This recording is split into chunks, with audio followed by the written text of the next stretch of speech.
chair. Il a habité parmi nous. Le Verbe. Et le Verbe s'est fait chair. Il a fait son casque côté la note. La parole a mis un mot.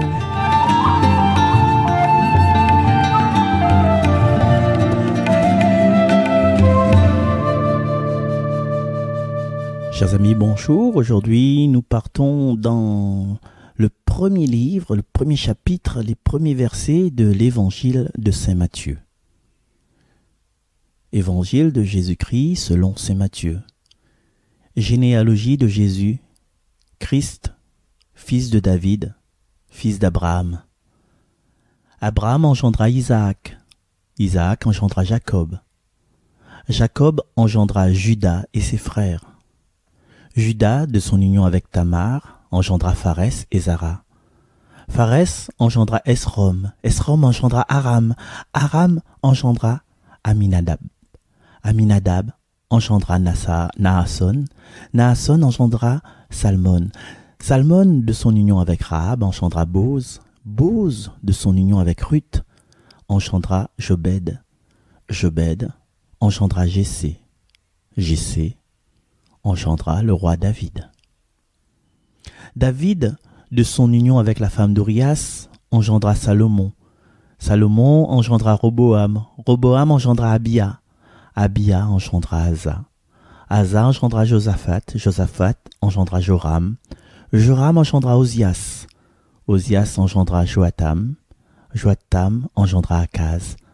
Akaz engendra Ézéchias. Ézéchias engendra Manassé.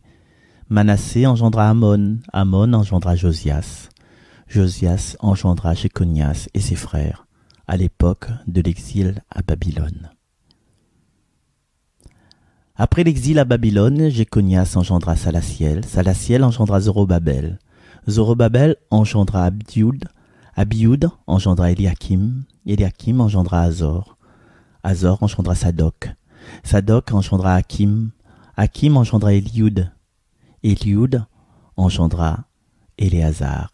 Éléazar engendra Mathan. Mathan engendra Jacob.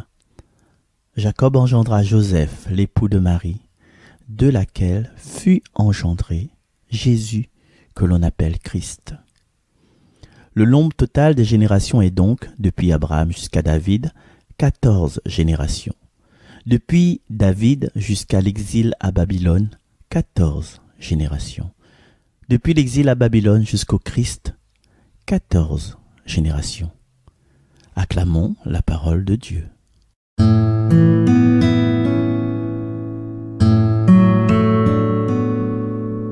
De l'eau et de la lumière, parole de vie.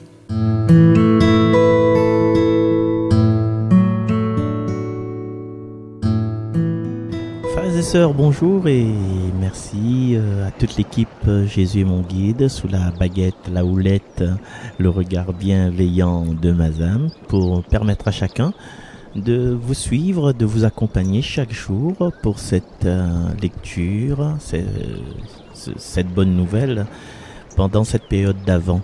Alors, aujourd'hui, on a la chance, la joie, le bonheur de lire ce passage de Saint Matthieu. Le début, en fait, c'est un peu comme le livre de la Genèse de Jésus. Et vous avez remarqué que dans ce passage qu'il propose à nous aujourd'hui, du premier verset jusqu'au verset 17, l'écrit qui commence « Généalogie de Jésus-Christ, fils de David, fils d'Abraham ». Et quand il termine, nous passe pas, nous finit tout ça, quand nous finit, il écrit « Jacob engendra Joseph, l'époux de Marie, de laquelle fut engendré Jésus, qu'on appelle Christ ». Alpha, Oméga. Le début, il parle du Christ. À la fin de cette liste, de cette litanie, nous peut dire, il parle toujours du Christ. Et vous avez dû remarquer aussi que Néna engendra Azor, engendra Sadoc. Il veut dire que, en fait, c'est toujours un lien de chair, engendra.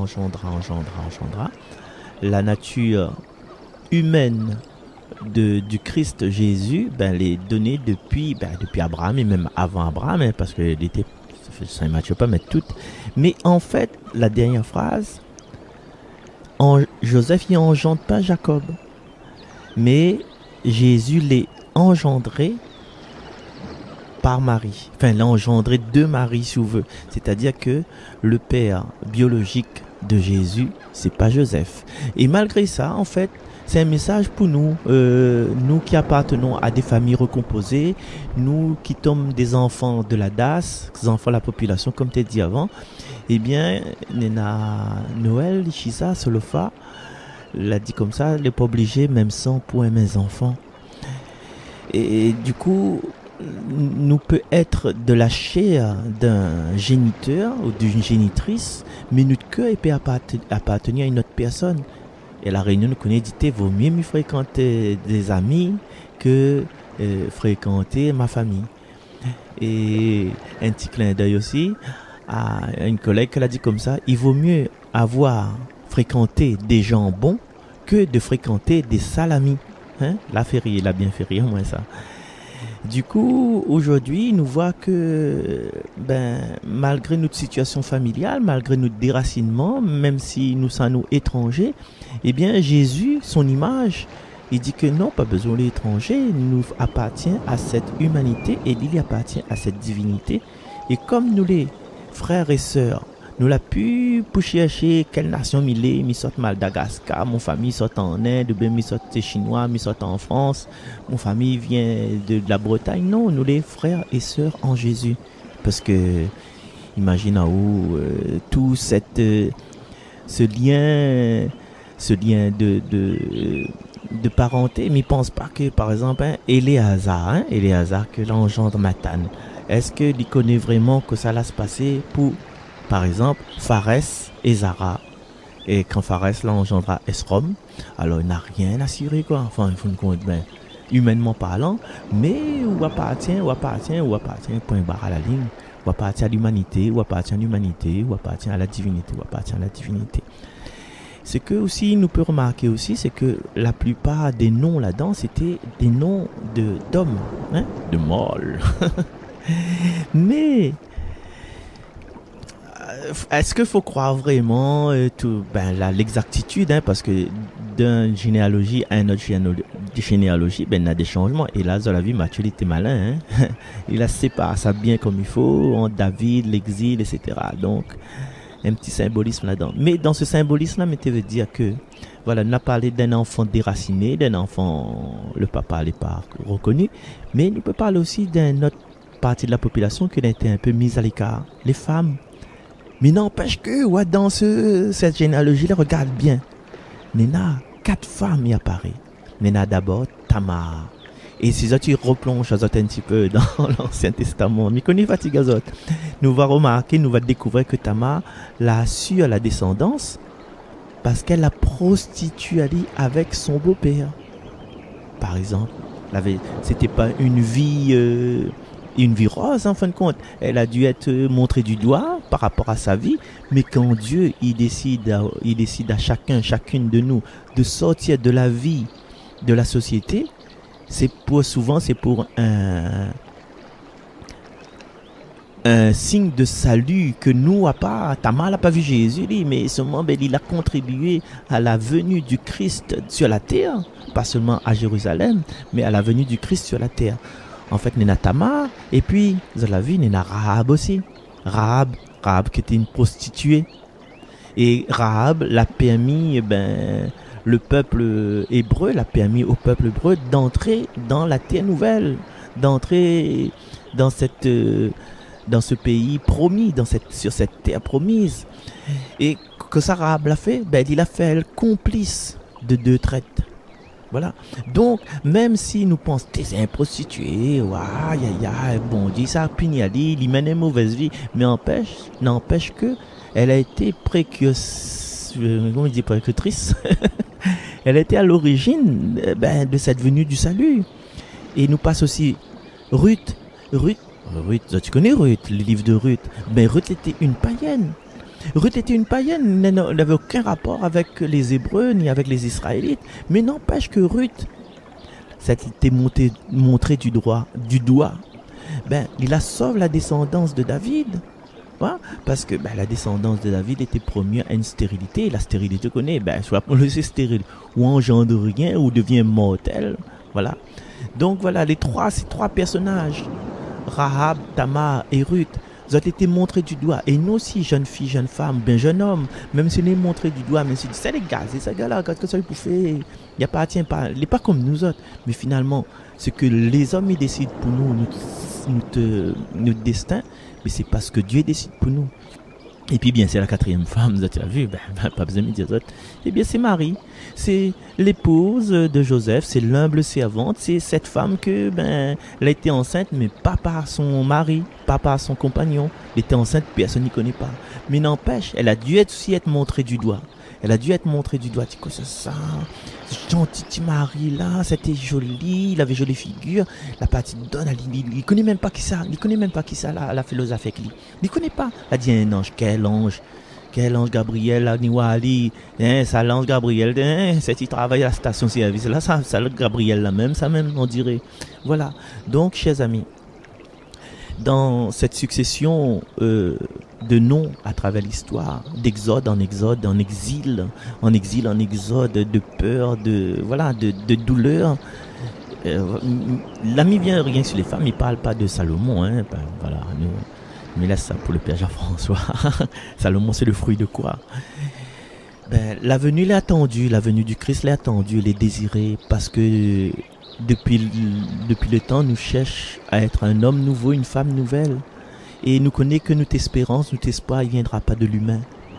L'humain va contribuer pendant toutes les générations d'avant, mais n'aura la patte de Dieu, cette visite de l'ange Gabriel à la maison de Marie. Et cette visite de l'ange Gabriel, avec notre effort, l'effort de tous les hommes, il fait que nous n'avons le sauveur. Que ça l'est mieux que cela. Que ça l'est meilleur que ça, en fin de compte. Même si nous l'avons accablé par notre limite, notre tentation, notre situation d'être exclu, eh bien non. La grâce, il pourra toujours tomber sur nous sans que nous aperçoivions. Même si nous les rabrouer, même si Dieu nous fait pas de zone, laisse le Seigneur passer tranquillement. Le Seigneur, que j'allais dire à nous, comme il a dit il a fait dire avec Bartimée, confiance, lève-toi, il t'appelle. Alors, chers amis, aujourd'hui, mettons-nous encore cette phrase dans la tête. Je suis venu rassembler les brebis perdues. Si vous les perdus, sache que le Seigneur est à côté d'eux. Sachez que le Seigneur est avec nous, même si notre vie n'a point de valeur aux yeux des autres, et même n'a une valeur négative aux yeux des autres. Nous connaissons que ça bon Dieu fait que nous, et nous garde cette espérance et cet espoir. Allez, nous retrouve. Ça m'a, c'est le sang. Bye bye. Merci, madame.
Privés de ta lumière, affrontant les dangers, ils ont besoin de nous, ils ont besoin de toi.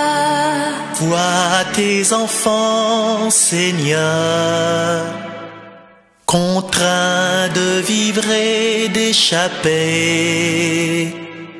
de la guerre, de l'exil, de la haine et du froid. Ils ont besoin d'amour, ils ont besoin d'en toi.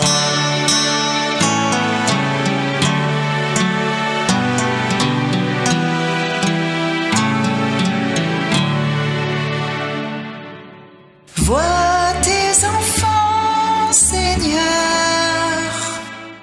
qui prient et se tournent vers toi, apeurés, désarmés, humiliés et blessés, effrayés par les guerres. Ils ont besoin de toi. Vois tes enfants, Seigneur, qui crient et s'avancent vers toi. Viens mettre sur leur route ta paix et ta lumière. Ils ont besoin de toi. Ils ont besoin de toi.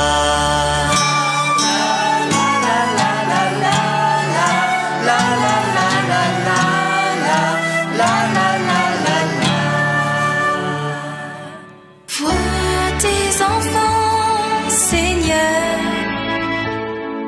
enlace-les de ta tendresse, qu'ils n'aient plus jamais peur, ne les rejette pas. Ils ont besoin de toi, ils ont besoin de joie. Sauve tes enfants, Seigneur, du sang des combats, de la peur, des hommes qui ont la haine tout au fond de leur cœur. Entends leurs cris, leurs voix, console-les, Seigneur.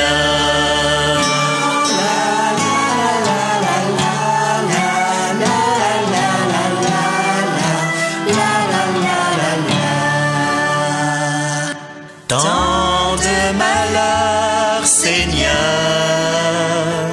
s'abattent sur notre planète, Défiant même la nature, les humains et les bêtes. Fais fuir notre adversaire Qui détruit tes merveilles. Amène en ton Église tous ceux qui l'ont abandonné, tous ceux qui sont perdus dans ce monde d'effroi. tous ceux qui ont péché. Nous sommes déconcertés.